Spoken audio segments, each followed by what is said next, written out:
I pozdrav ljudi, što se radi, dobro došli u novi klip na našem YouTube kanalu. Kao što vidite iz naslova, pitamo, sve radimo jedan eksperiment oko cura, pitamo cure šta je bolje, biti ćelav ili biti čupav, kao što smo nekad bili, pokazujemo moju sliku, onu čupavu i moju sliku ćelavu i tako ja. Uživajte u klipu, vidite dobro. Imao sam prije ovako, to je ovo onako svezano. I koje je bolje? Ovo ćelavo ili ova? Ćelavo. Ne imam ćelavo. Sad sam ćelav. Imao sam prije ovo. Zove ukovak, ovo je slatko. I koje je bolje? Ćelavo ili ovako tupavo? I ovako tupavo. Najbolje da nemaš glavu u oči. Snoop Dogg! Super je tako. Ćelavo? Šta ti ovo? To je isto lijepo. Znači čupavo. Čupavo. Da kažeš sam koje je bolje? Ovako sa dužom kosom ili ćelavo? Tako, brate. A ne, ovo su pletenice ispod.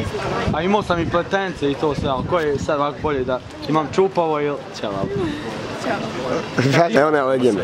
I koje je sam bolje? E, hvala. Nemoj. Ovo čupavo ovako ili? Ja sam Dražan. Anita, Dražan. Dražan. Šta je bolje? Jer prije sam imao dug kost skroz. Kraće je bolje. I ovo ćelavo je bolje. To je normalno. Valjda biti ćelavo. I šta spali? Ova čupava je...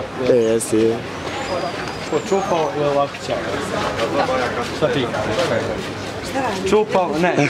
Sam radio jedan eksperiment, kad ti šta je bolje? Kad sam ovako čupav bio ili ćelavo? Šta je bolje? Kad sam imao ovako dug kos ili ovako sad ćelavo? Koji je bolje? Ovo kratko. Ne, to ima dugo kosa svezana. Ili ovako ćelavo? Tako. Ili ovo? Dugo kupovno, no?